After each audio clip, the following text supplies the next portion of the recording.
Hello, I'm Dr. E. Barry Gordon, and this is the 13th video in my series on testosterone deficiency.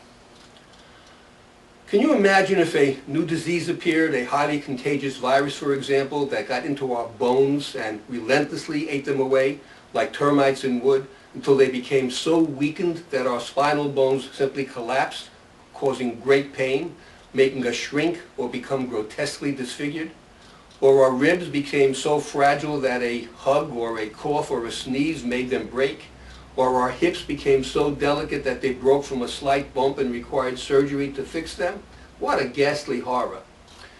Yet this is an accurate description of osteoporosis, the subject of this video and the next. Women's bones literally corrode, disintegrate, like rotting wood.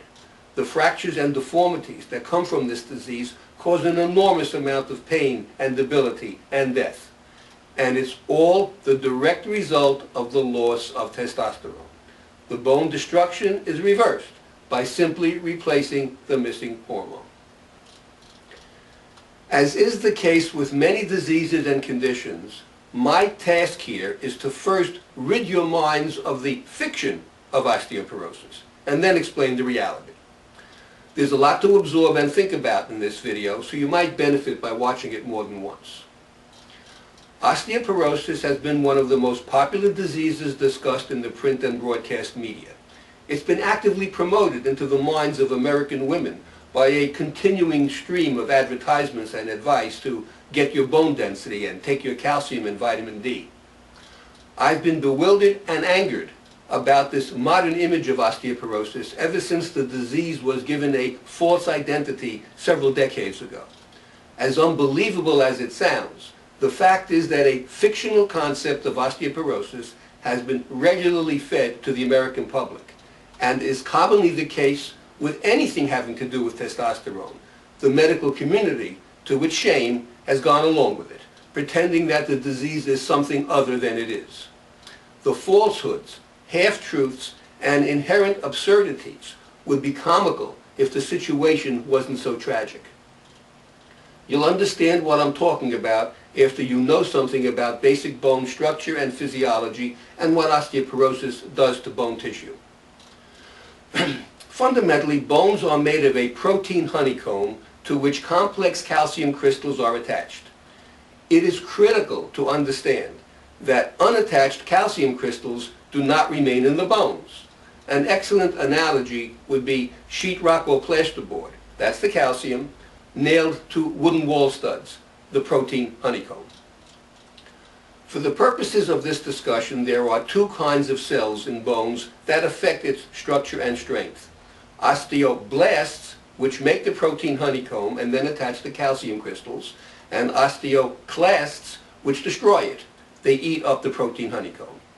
Calcium that was attached to the honeycomb destroyed by the osteoclasts is washed away and ultimately eliminated by the kidneys.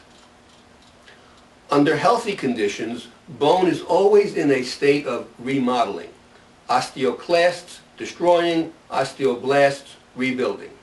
As our weight and body shape change with growth and age, our bones are subject to changing physical stresses, and this remodeling is nature's way of maintaining the strongest possible bone shape. Normally, as much as 10% of our bone tissue is destroyed and remade every year. Now here's the key. The osteoblasts that make the protein honeycomb are stimulated to work by testosterone. That's obvious from the testosterone-induced bone growth spurt at puberty. The destructive osteoclasts are not affected by testosterone. So you can see how the disease osteoporosis works. As the body becomes depleted in testosterone, the osteoblasts gradually slow down their rebuilding. The protein honeycomb gets progressively eaten away by the osteoclasts, the calcium washes out, and you have ever more weakened and fragile bones, osteoporosis. In our analogy, you can picture rot or termites eating away the wood studs in your walls until the plasterboard nails become so loose that the plasterboard simply falls off. Understand this clearly. It's basic physiology. The loss of calcium from bones is the result of the underlying cause of osteoporosis. Taking calcium supplements without stimulating osteoblasts does nothing for the disease. Calcium does not stay in bone unless osteoblasts attach it to the protein honeycomb. In a room with rotted or termite-infested wall studs, it would do no good to bring more plasterboard into the room unless there was a carpenter putting up new studs. All I have said is so basic that it's irrefutable. Every doctor who went to medical school knows this. It's been in the textbooks for more than a half a century, but still, women are routinely told to waste their time and money by taking calcium pills. Now, it so happens that there is a disease that fits the popular concept of osteoporosis perfectly. It's called osteomalacia. Osteomalacia is a disease caused by insufficient calcium in the bones because of vitamin D problems, and taking vitamin D and calcium supplements cures it. There'll be more on this later.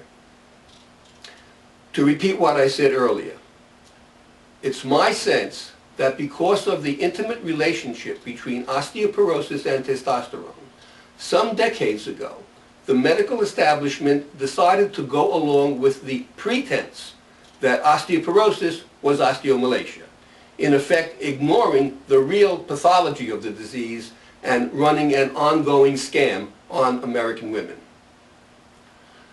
There's another major popular misconception about osteoporosis, but doctors tell their patients the truth about this one. Most people think the disease causes pain. It does not. Not until a bone breaks. Remember, the ongoing bone destruction is normal. It's happening all the time to everyone. It certainly doesn't hurt. The problem with osteoporosis is that the bone rebuilding has failed. Do you have to take my word for everything I've been saying about osteoporosis? Not for a moment. Every website I've checked provides the same description of osteoporosis that I did. Although they all advise women to take supplements, not one actually blames osteoporosis on a lack of calcium or vitamin D. The National Osteoporosis Foundation website, for example, describes bone anatomy and physiology exactly the way I just did. It even has pictures of normal bone and osteoporotic bone. The pictures of the diseased bone clearly show the loss of the protein honeycomb. You can see it.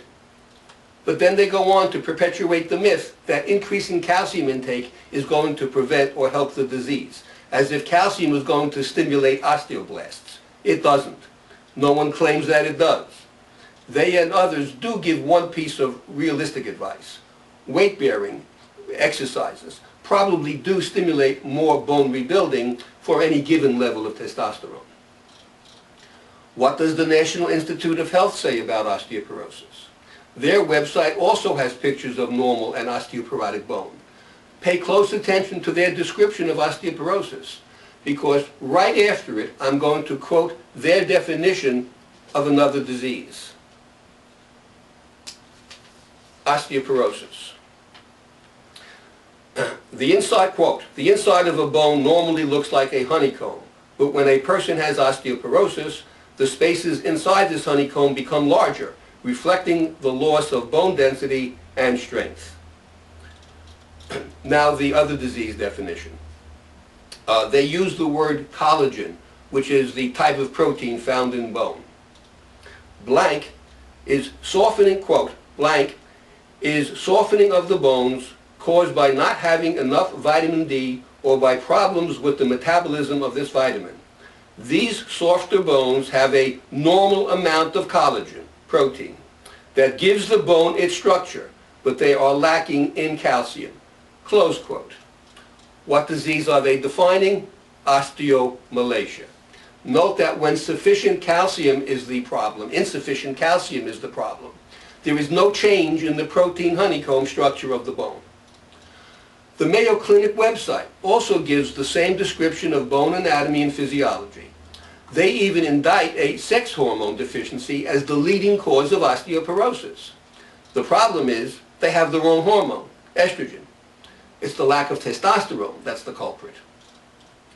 After a long, semi-accurate description of osteoporosis, the Mayo Clinic completely ignoring their own presentation, then goes along with the nonsense of advising women to take more calcium.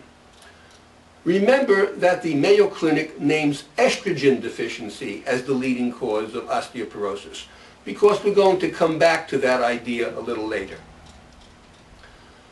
The American College of Rheumatology website also has a section on osteoporosis. They also have pictures of healthy and osteoporotic bone and also advise calcium supplements. Now, let's examine all this.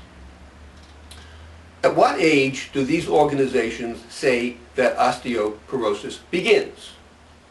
The National Institute of Health, quote, sometime around the age of 30, bone mass stops increasing, and the goal for bone health is to keep as much bone as possible for as long as you can, close quote. Note that the NIH, the National Institute of Health, is referring to people, men and women. The Mayo Clinic, quote, your risk of developing osteoporosis depends on how much bone mass you attained between ages 25 and 35, peak bone mass, and how rapidly you lose it later, close quote. The American College of Rheumatology, quote, bone is living tissue that is in a constant state of regeneration as old bone is removed, bone resorption, and replaced by new bone, bone formation.